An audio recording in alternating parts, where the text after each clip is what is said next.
Bem-vindo ao programa Hora do Estudo Bíblico, com o doutor e professor Lehmann Strauss.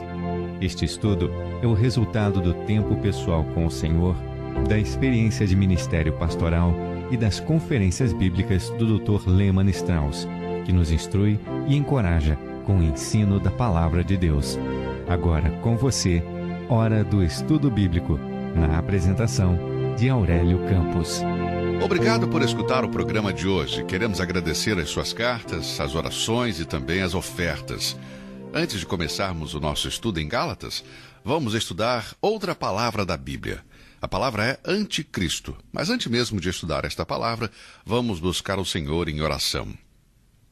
Pai amoroso e misericordioso, é com alegria e gratidão em nossos corações que chegamos diante de Ti, Senhor. Agradecemos por cada estação de rádio que transmite este programa. E, Senhor, queremos colocar em Tuas mãos todos os Teus filhos que têm alguma necessidade especial neste dia, os jovens e os idosos também. Por aqueles que estão enfermos, por aqueles que estão em hospitais, em lares de idosos.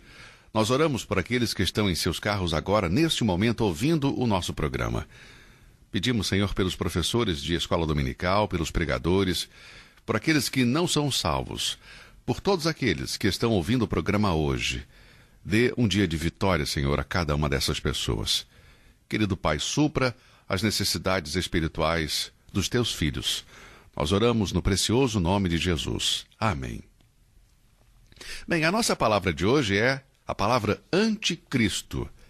Ela é usada apenas pelo apóstolo João, e você pode encontrá-la em sua primeira epístola, capítulo 2, versículo 18 e também 22. E além disso, no capítulo 4, versículo 3, e também versículo 11, e 2 João, versículo 7. A palavra anticristo pode significar contra Cristo, ou no lugar de Cristo, ou possivelmente uma combinação de ambos.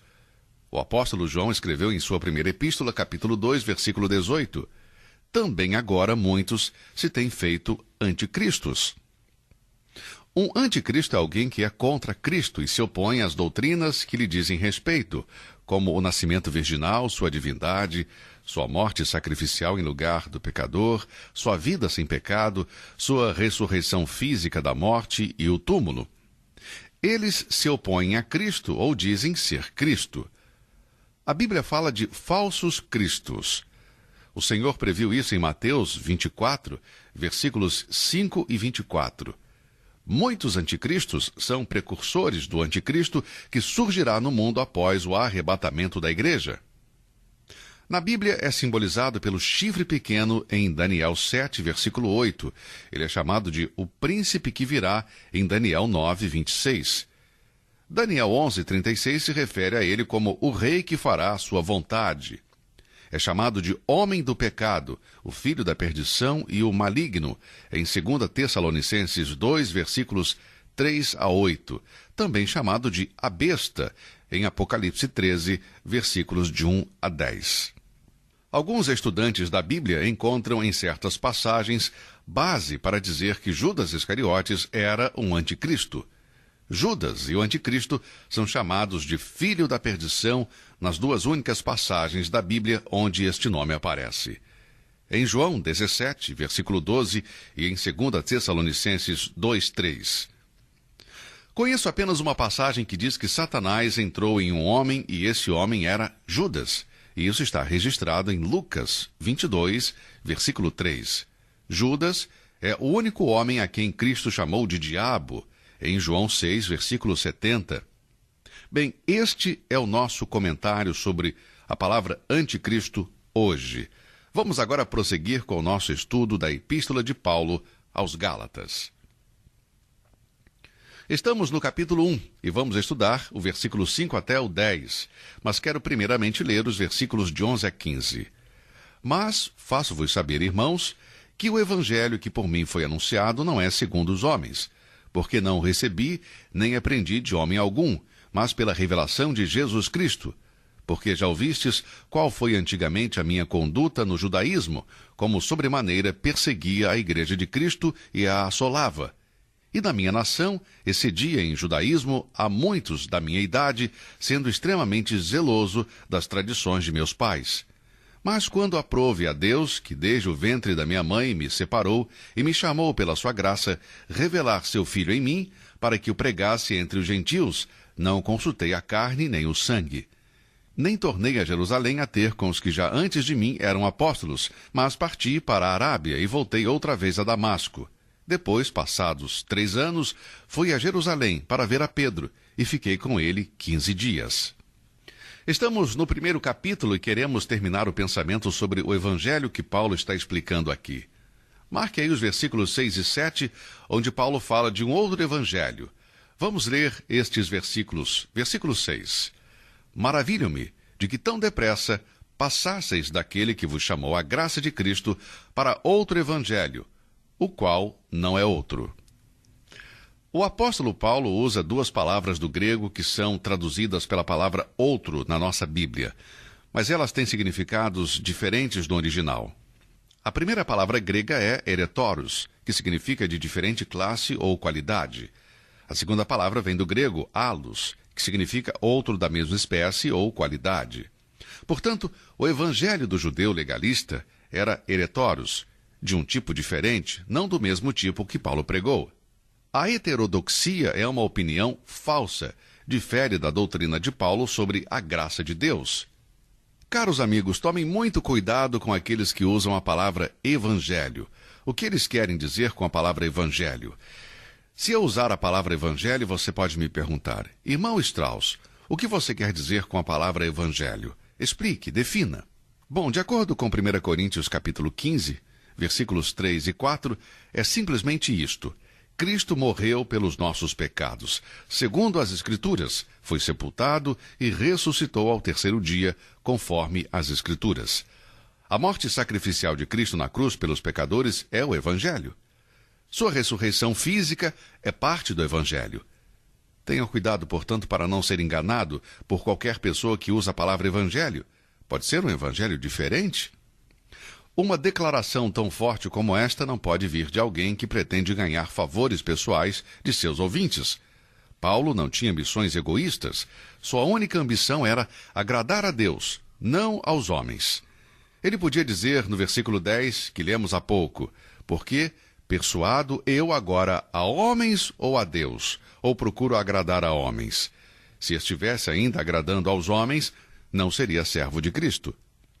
Paulo sabia que se ele adaptasse a sua mensagem para ganhar o favor de homens, então a bênção de Deus não estaria presente na sua mensagem. Se um homem se consagra inteiramente ao serviço de Jesus Cristo, deve renunciar à tentação de buscar os aplausos do homem. Eu recebo muitas cartas, recebo e-mails, e a maioria deles é para me encorajar. Ocasionalmente eu recebo uma carta de alguém que discorda com o evangelho cristão. Eles têm problemas comigo sobre o que eu estou ensinando na Bíblia. Bem, caros amigos, eu não posso mudar a minha mensagem. Eu não posso mudar a minha mensagem para agradar as pessoas. A propósito, o homem escreveu certa vez e ameaçou parar de enviar sua oferta se eu não mudasse o meu ponto de vista sobre a doutrina do Espírito Santo. Eu creio que eu estou ensinando o que a Bíblia ensina, por isso, não mudo a mensagem. Eu não posso fazer isso. Eu não posso adaptar de uma outra forma. Eu permaneço com Paulo no Evangelho de Cristo. Eu não busco agradar aos homens, mas a Deus, como vemos no versículo 10. Quando eu era um jovem pastor, eu ficava muito preocupado quando desagradava alguém. Ou se alguém se mostrava insatisfeito sobre algo que eu disse em minha mensagem. Lembro-me de voltar para casa chorando uma vez. E minha querida esposa vinha e me perguntava: o que há de errado? E eu lhe contava que ao sair da igreja naquela manhã, tal pessoa criticou o que eu tinha dito, então eu tinha que voltar para Gálatas, capítulo 1, versículo 10. Eu não estou no ministério para agradar aos homens, mas a Deus. Em Colossenses 1, 10, somos exortados a andar dignamente diante do Senhor, agradando-lhe em tudo. Essa era a constante oração do grande apóstolo, para si mesmo e também para os cristãos a quem ele escreveu. Quando estava em Jerusalém, Paulo contou como ele havia se convertido sobre seu chamado ao ministério e disse em Atos 23:1: Homens e irmãos, até o dia de hoje tenho andado diante de Deus com toda a boa consciência. Ah, amados, este é o segredo: andar com boa consciência diante de Deus. Saber que fazemos as coisas certas, segundo a vontade do Senhor. O servo tem apenas uma pessoa para agradar, e essa pessoa é o Senhor nosso Deus. Se ele não procura fazer a vontade de Deus, então ele é um comerciante. Suponha que eu tenha êxito em agradar aos homens. Embora me esforce para fazê-lo, não poderia ser um verdadeiro servo de Deus. Não posso servir a Deus e ao homem. Melhor ser justo diante de Deus do que ser popular aos olhos dos homens. Melhor é andar sozinho com Deus e lhe agradar que ter o mundo aos seus pés, desagradando a Deus. Na verdade, se Paulo estava preocupado em agradar aos homens, ele nunca poderia ter proferido uma declaração tão grave contra eles, como lemos em Gálatas, capítulo 1. Se ele se fez como judeu para ganhar os judeus, como fraco para ganhar os fracos, ele não fez isso porque era falso ou era um charlatão. Em 1 Coríntios capítulo 9, versículo 22, lemos sobre sua finalidade. Fiz-me como fraco para os fracos, para ganhar os fracos. Fiz-me tudo para todos, para por todos os meios chegar a salvar alguns. Não para agradar aos homens, mas a Deus. 1 Tessalonicenses 2,4. Queridos irmãos, não busquem agradar a si próprios ou aos outros. Agora, começando com o versículo 11, ele apresenta as evidências do seu apostolado. E ele faz isso expondo um argumento convincente em 3 partes. Do versículo 11 ao 21, ele fala de sua revelação de Deus. Ele diz que recebeu sua mensagem por revelação. No início desta exposição apologética, Paulo transmite segurança às pessoas usando as palavras: mas faço-vos saber, irmãos. Sublinhe aí estas palavras no versículo 11. Em outras palavras, ele apresentaria uma lista de fatos como prova. Os oponentes de Paulo argumentavam que ele não era um dos 12 apóstolos que tinha conhecido Cristo ressuscitado antes de sua ascensão e, portanto, não era um dos verdadeiros apóstolos. Esse é um método antigo de Satanás. Tenta desacreditar o homem. O diabo usou essa mesma abordagem contra Jó, mas ele veio diante de Deus, em Jó capítulo 1, versículo 9. Assim, sem deixar nenhuma dúvida sobre a verdade de suas afirmações, Paulo começa dizendo: eu digo isto a vocês sinceramente, eu lhes asseguro isso, irmãos. E não porque os Gálatas não conheciam a base para as afirmações de Paulo a respeito de seu apostolado. Não é isso. Foi para lembrá-los dos fatos que começa dizendo: faço-vos saber, irmãos. Ele é guiado pelo Espírito Santo e usa as mesmas palavras em 1 Coríntios 12, versículo 3 e 1 Coríntios 15, versículo 1. Agora, como Paulo prova seu apostolado? Ele baseava seu argumento de que sua revelação veio de Deus. Nos versículos que estamos estudando, observe que Paulo usa as palavras revelar e revelação pelo menos 3 vezes. Marque-as aí na sua Bíblia. Capítulo 1, versículos 12 e 16, e capítulo 2, versículo 2. E então ele fala da fé que iria se manifestar. Capítulo 3, versículo 23. Assim vemos que o Evangelho de Cristo não é um evangelho de homens. Isto é algo que destaca em Paulo. Ele tem uma única mensagem a transmitir.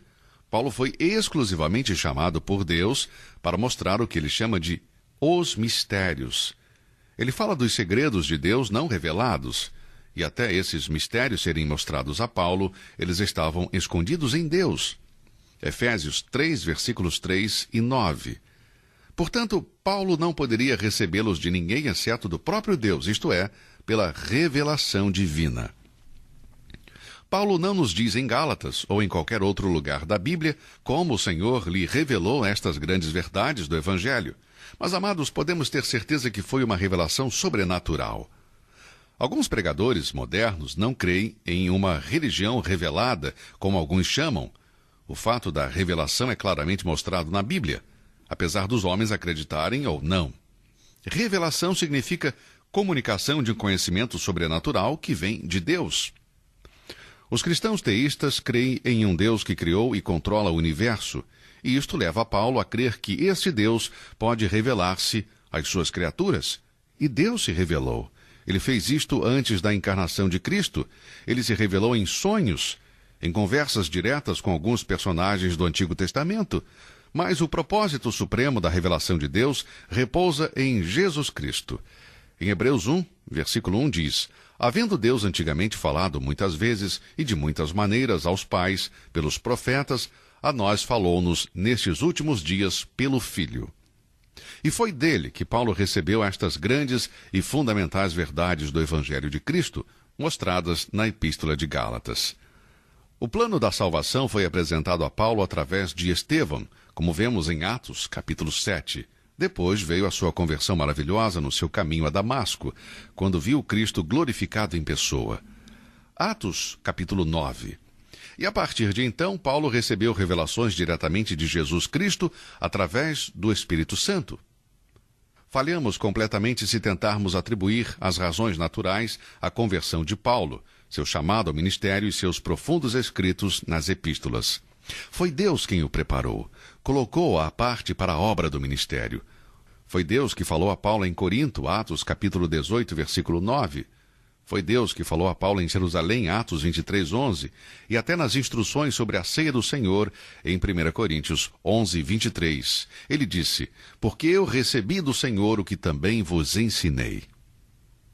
E quando algum homem recebe instruções do Senhor, então pode dizer como o apóstolo, não consultei a carne nem o sangue. Gálatas 1, versículo 16.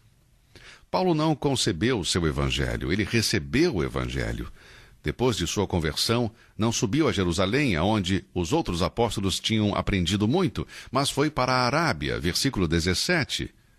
Nem tornei a Jerusalém a ter com os que já antes de mim eram apóstolos, mas parti para a Arábia e voltei outra vez a Damasco. Assim vemos que Paulo foi guiado pelo Espírito Santo. Foi para onde Deus lhe disse para ir. Sua educação na rígida escola de ritual judaico fez parte de seu argumento de que não recebeu o evangelho das mãos do homem, e certamente não o evangelho cristão, pois em seu primeiro treinamento foi desenvolvido um ódio pelo cristianismo. Veja o versículo 13. Porque já ouviste qual foi antigamente a minha conduta no judaísmo, como sobremaneira perseguia a igreja de Deus e a assolava. Nenhum homem poderia ter trazido essa mudança a alguém que perseguia os seguidores de Cristo. Paulo queria destruir as pessoas que se identificavam com Cristo. Somente Deus podia mudar esse coração. Paulo não frequentou uma escola para apóstolos, mas ele passou 3 anos com o Senhor na Arábia e em Damasco. Depois foi visitar Pedro em Jerusalém, de acordo com o que lemos no versículo 18. Depois, passados 3 anos, fui a Jerusalém para ver Pedro e fiquei com ele 15 dias. Ele não poderia ter sido ensinado por algum dos outros apóstolos, porque nunca antes os tinha visto, exceto o irmão do Senhor, de acordo com o versículo 19. E não vi a nenhum outro dos apóstolos, senão a Tiago, irmão do Senhor. Tendo discutido um assunto tão importante como este, Paulo quer que fique claro que ele tem dito a verdade, pois diz, eis que diante de Deus testifico que não minto, como lemos no versículo 20. Ora, acerca do que vos escrevo, eis que diante de Deus testifico que não minto. É emocionante e gratificante conhecer homens de Deus no ministério, que foram chamados por Deus, treinados pelo Espírito Santo e têm a mensagem da palavra de Deus. Este era o apóstolo Paulo. Em segundo lugar, Paulo baseou o argumento do seu discipulado no reconhecimento recebido dos apóstolos. Você pode ver isso no capítulo 2, versículo de 1 a 10. Vamos ler. Depois passados 14 anos, subi outra vez a Jerusalém com Barnabé, levando também comigo Tito, e subi por uma revelação, e lhes expus o evangelho que prego entre os gentios, e particularmente aos que estavam em estima, para que de maneira alguma não corresse ou não tivesse corrido em vão. Mas nem ainda Tito, que estava comigo, sendo grego, foi constrangido a circuncidar-se, e isto por causa dos falsos irmãos que se intrometeram e secretamente entraram a espiar a nossa liberdade que temos em Cristo Jesus, para nos porem em servidão, aos quais nem ainda por uma hora cedemos com sujeição, para que a verdade do Evangelho permanecesse entre vós. Lembre-se que o apóstolo não está escrevendo uma autobiografia, ele está defendendo seu apostolado. E esses detalhes de sua história pessoal são escritos simplesmente para fortalecer o argumento. O incidente que ele vai relatar apoiará a afirmação que ele tem feito. Vai ajudar a provar o seu apostolado. Tenha em mente que Paulo está escrevendo e falando sob a direção do Espírito Santo. Quando ele voltou a Jerusalém, depois de 14 anos, de acordo com o capítulo 2, versículo 1, teve muito cuidado de não interagir muito com os outros apóstolos que estavam lá. Pelo menos nos primeiros 14 anos de sua vida cristã, manteve sua independência de outros homens. Na sua visita a Jerusalém, estava acompanhado de Tito e Barnabé, simplesmente com a finalidade de declarar a liberdade que ele tinha da lei de Moisés. Até então, os crentes gentios estavam sendo instruídos de que precisavam ser circuncidados segundo a lei mosaica. Lemos isto em Atos, capítulo 15, nos primeiros 11 versículos. E para dar ênfase, acrescenta o fato de que ele também tinha ido com Tito.